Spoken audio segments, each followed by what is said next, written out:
నేను ఇవాళ అడుగుతా ఉన్నా, ఆలోచన చేద్దాం ఉద్యమకారులందరం కూడా. ఉమ్మడి కార్యాచరణ కోసం అడుగుతా ఉన్నా. వేరే రాష్ట్రాలలో బెదిరించినట్టు కాదు, కాకపోతే కనీసం ఒక 20% మన తెలంగాణ వాళ్ళకు రిజర్వేషన్ పెట్టాలి ప్రైవేట్ ఉద్యోగాలని నేను అడుగుదాం అనుకుంటున్నా. అడుగుదామా? న్యాయమేనా? వాజిబేనా? పక్కానా? మళ్ళీ వెనక కోరు కదా, పిడికిలు ఎత్తుతారా? జై తెలంగాణ.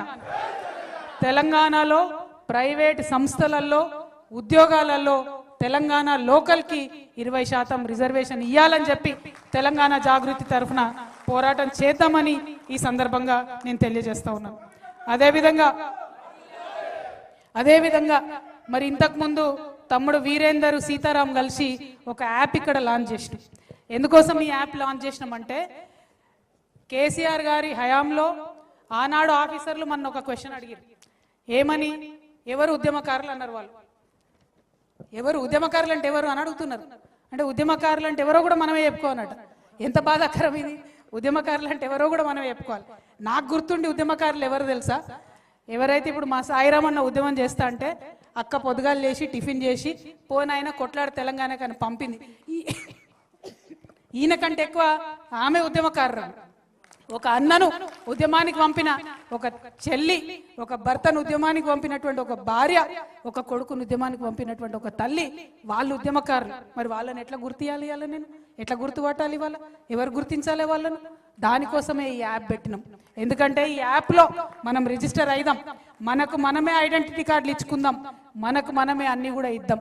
కేసులు అయిన వాళ్ళు ఉద్యమకారులు అంటారు. నా మీద అయితే కేసులు లేవు. మరి నేను ఉద్యమంలో ఉన్నాను లేదా మీరే చూసుకోవాలి.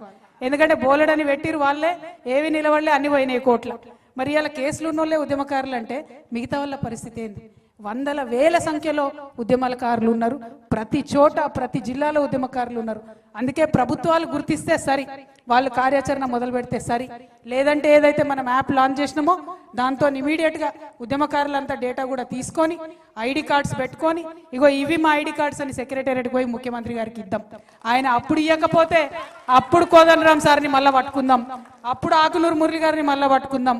అప్పుడు ఉద్యమాలలో ఉండి రేవంత్ రెడ్డిని ముఖ్యమంత్రిని చేయడంలో కీలక పాత్ర పోషించినటువంటి అందరినీ కూడా అప్పుడు పట్టుకుందాం, అడుగుదామని ఈ సందర్భంగా నేను తెలియజేస్తున్నా. అదేవిధంగా ఇంకొక మాట మనం గుర్తుపెట్టుకోవాలి. ఎంతో మంది ప్రెస్ మిత్రులు పాపం వాళ్ళ యాజమాన్యాలకు వ్యతిరేకించి కూడా మన కోసం వాళ్ళు రాసి వాళ్ళకి న్యాయం జరగాలి. ఎంతో మంది నాకు తెలిసిన వాళ్ళు పత్రికలు పెట్టుకున్నారు, ఇల్లు అమ్ముకున్నారు, పుస్తకాలు వేసారు, తెలంగాణ సాహిత్యాలు, ఇండ్లు అమ్ముకున్నారు. వాళ్ళని గుర్తించిన వాళ్ళు ఎవరు లేరు. ఆ రచయితలు, ఆ కళాకారులు, ఆ పుస్తకాలు వేసిన వాళ్ళు, వాళ్ళకు గౌరవం దక్కాలి. ఏదో ఒకటి చేద్దాం, మనందరం కలిసి ఈ యాప్ పెట్టుకుందాం. ఈ యాప్లో ఉద్యమంలో ఎవరు ఎంత కాంట్రిబ్యూట్ చేసినా సరే వాళ్ళందరినీ కూడా మరి గుర్తించి గౌరవిద్దామని చెప్పి నేను తెలియజేస్తా ఉన్నా. ప్రభుత్వాలు గౌరవించే కన్నా ముందు ఈ యాప్లో వచ్చినటువంటి డేటాకి తెలంగాణ జాగృతి సంస్థ నుండి ఖచ్చితంగా హెల్త్ ఇన్సూరెన్స్ మేము ఇవ్వడం జరుగుతుంది. ఎందుకంటే ఇది ఉట్టిగా చెప్తలేను నేను. కుత్బుల్లాపూర్ నుండి నాకు ఒక అన్న కలిసి చెప్పిండు, అక్క మా భార్యకు బాగలేకపోతే కనీసం హాస్పిటల్కి తీసుకోలేని పరిస్థితుల్లో నేను ఉన్నాను. సో ఉద్యమకారుల కుటుంబానికి, భార్యకు, భర్తకు, పిల్లలిద్దరుంటే పిల్లలిద్దరికి, ముసలి తల్లి తండ్రి ఉంటే వాళ్ళిద్దరికి, మొత్తం కుటుంబంలో దాదాపు 6 మందికి తెలంగాణ జాగృతి నుండి ఆ యాప్లో ఎన్రోల్ అయిన వాళ్ళందరికీ హెల్త్ ఇన్సూరెన్స్ మేము ప్రొవైడ్ చేస్తాం. ఎందుకంటే మమ్మల్ని చూసి ప్రభుత్వానికి సిగ్గు రావాలి, మమ్మల్ని చూసి ప్రభుత్వానికి బుద్ధి రావాలి. కనీసం వాళ్ళు హెల్త్ ఇన్సూరెన్స్, లైఫ్ ఇన్సూరెన్స్ ఇవ్వాలనేటటువంటి ఆలోచన వాళ్ళకి రావాలని చెప్పి మా చిరు ప్రయత్నంగా ఈ ప్రయత్నాన్ని మొదలు పెడుతున్నామని కూడా నేను తెలియజేస్తా ఉన్నా. అదేవిధంగా మరి మీకు ఇంకొక మాట చెప్పాలని, చాలా మంది నేను ఎప్పుడైతే ఒక పొలిటికల్ పార్టీ పెడతా అన్నానో చాలా మంది నా మీద దాడి చేస్తూ ఉన్నారు, రకరకాలుగా మాట్లాడుతూ ఉన్నారు. దాడులు మనకేం కొత్త కాదు, 20 ఏళ్ళ నుంచి భరిస్తూనే ఉన్నాం. కాకపోతే మీ అందరికీ నేను ఒక మాట చెప్పదలుచుకున్నా, నేను అధికారంలో ఉన్నా లేకున్నా నా పక్కలు ఎప్పుడైనా ఉద్యమకారులే ఉన్నారు, పైరవికారులు లేరు. రేపటి నాడు కూడా పొలిటికల్ పార్టీ ఖచ్చితంగా పెడతాం. ఈ రాష్ట్రంలో స్వీయ రాజకీయ అస్తిత్వంతోని తెలంగాణ అనే పదాన్ని తన పేరులో నింపుకొని, తెలంగాణ అనే పదాన్ని తన ఆశయాల్లో నింపుకొని, తెలంగాణ అనే పదాన్ని తన ఆచరణలో నింపుకునేటటువంటి పొలిటికల్ పార్టీ రావాల్సిన అవసరం ఉన్నది. ఖచ్చితంగా దానికోసం పెడతాం. మాది ఫక్తు రాజకీయ పార్టీ కాదు, ఉద్యమకారులను కలుపుకొని ఉద్యమ ఆకాంక్షలను నెరవేర్చడానికి, తెలంగాణ వాదాన్ని నిలబెట్టడానికి, తెలంగాణ అస్తిత్వాన్ని పరిరక్షించడానికి రాబోయేటటువంటి రాజకీయ శక్తిగా ఉంటుంది తప్పితే ఫక్తు రాజకీయ పార్టీగా ఉండదు. ఎందుకంటే ఈ నేల ఏదైతే నెత్తురొడిసిందో, ఈ నేల ఏదైతే వందల సంవత్సరాలుగా నెత్తురొడిసిందో ఇంకా ఆ గాయాలు మానలేదు, ఇంకా బిడ్డలు కోలుకోలేదు. కాబట్టి ఖచ్చితంగా ఫ్యూచర్లో రాజకీయ శక్తిగా మా యొక్క ఉద్యమ సంస్థ ఏదైతే జాగృతి ఉందో రాజకీయ శక్తిగా మారుతుంది. తప్పకుండా ఉద్యమకారుల ఎజెండాను తీసుకొని ముందుకు పోతామని ఈ సందర్భంగా నేను తెలియజేస్తా ఉన్నాను. అదేవిధంగా ఇంకొక మాట చెప్పాలి, మనం ఎన్ని ఉద్యమాలు చేసినాం పేర్లు కూడా మర్చిపోయి ఉంటారు. జైల్ బరో, రైల్ రోకో, సాగరహారం, మానవహారం, చాలా చాలా చాలా ఉద్యమాలు చేసినాం. వంట వార్పులు, బతుకమ్మలు, సింగరేణి కార్మికులు, సడక్ బంద్, అన్ని ఉద్యమాలు చేస్తే ఆ ఉద్యమాలకు సహకరించిన వాళ్ళు చాలా మంది ఉన్నారు. పాపం చిన్న చిన్న కాంట్రాక్టర్లు అయితే పాపం మా గ్రామాలలో టెంట్లు నడిపారు, మండలాలలో టెంట్లు నడిపారు. ప్రింటింగ్ ప్రెస్ వాళ్ళు నాకు గుర్తుంది, సంఘాలకు ఫ్రీగా కొట్టించారు, ప్యాంప్లెట్లు వేసుకోండి రా బాబు అని చెప్పి. అనేక మంది చిన్న స్కూళ్ళు, పాపం బడ్జెట్ స్కూళ్ళు, వాళ్ళకే స్కూళ్ళు చక్కగా నడవవు, వాళ్ళు బస్సులు ఇచ్చి మనకు స్కూళ్ళకు మనకు ఉద్యమాలకు సపోర్ట్ చేసినటువంటి విద్యా సంస్థలు అనేకం ఉన్నాయి ఈ రాష్ట్రంలో. కానీ తెలంగాణ రాష్ట్రం వచ్చిన తర్వాత ఆ విద్యా సంస్థలకు ఏమి జరగలే.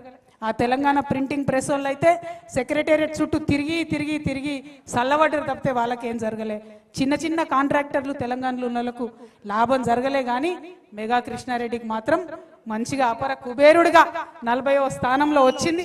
మరి అది మారాలి అనే కొత్త రాజకీయ శక్తి రాబోతా ఉంది. మన వాళ్ళని కాపాడుకోవడానికే కొత్త రాజకీయ శక్తి రాబోతా ఉంది. అదేవిధంగా మిమ్మల్ని నేను కోరేది ఒకటే, కేసీఆర్ గారి మీద ఎవరికి నిజంగా కోపం లేదు. ఆయన ఉద్యమంలో కష్టపడ్డాడు, పనిచేసిండు. మొదటిసారి అధికారం ఇచ్చిర్రు ప్రజలు, ఎవరిని కాదని ఇచ్చిండ్రు. ఆనాడు కొట్లాడినాం మనందరం, మనకు ఒక రాజకీయ పార్టీ ఉండాలని 63 మందితో అధికారం ఇచ్చినాం. ఇచ్చిన తెల్లారు ఏమైంది, అన్ని పార్టీలు ఇళ్ళకే విలీనమైంది. నువ్వు ఎవరిని కోటేసినా ఇళ్ళకే వస్తారు అనేటటువంటి పరిస్థితి వచ్చింది. అన్నిటికన్నా ఎక్కువ ప్రజాస్వామ్య విలువలు అనేటటువంటి కాలరాయబడ్డాయి. ధర్నా చౌక్ ఎత్తేసిండ్రు, అసహనం ఎక్కువైపోయింది. ఎవరన్నా ఫేస్బుక్లో ఒక చిన్న కమెంట్ పెడితే ఎత్తుకొచ్చి పోరగాళ్ళని అరెస్ట్ చేసి కొట్టుడు పెట్టిరు. ఎవరన్నా యూట్యూబ్లో ఒక చిన్న మాట మాట్లాడితే ఎత్తుకొచ్చి పోరగాళ్ళని అరెస్ట్ చేసి పెట్టిరు. అది నచ్చలేదు తెలంగాణ ప్రజలకు.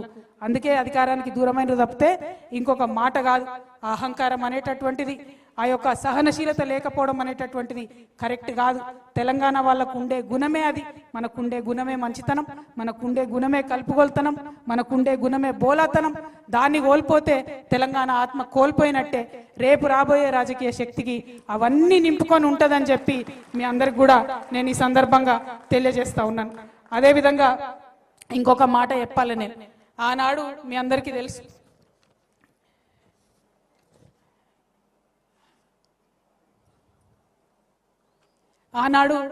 తెలుసు, నేను చెప్పుకుంటూ వచ్చిన చరిత్ర, ఎంతో మంది వారసత్వంగా కాపాడుకుంటూ వచ్చినటువంటి తెలంగాణ భావన అనేటటువంటి మెట్లెక్కి ఆనాడు కేసీఆర్ గారు అధికారంలోకి వచ్చారు. ఇలా రేవంత్ రెడ్డి గారు ఏం చేశారు, విద్యార్థులకు మాట ఇచ్చి, యువతకు మాట ఇచ్చి, మహిళలకు మాట ఇచ్చి, ముసలి వాళ్ళకు మాట ఇచ్చి, అందరి యొక్క ఆకాంక్షల మీద మెట్లు ఎక్కుంటూ ఈయన వచ్చిండు. రేవంత్ రెడ్డి గారికి మేము హెచ్చరిక చేస్తా ఉన్నాం, ఉద్యమకారులందరి దగ్గర నుంచి. ఆ పెద్ద మనిషి ఆ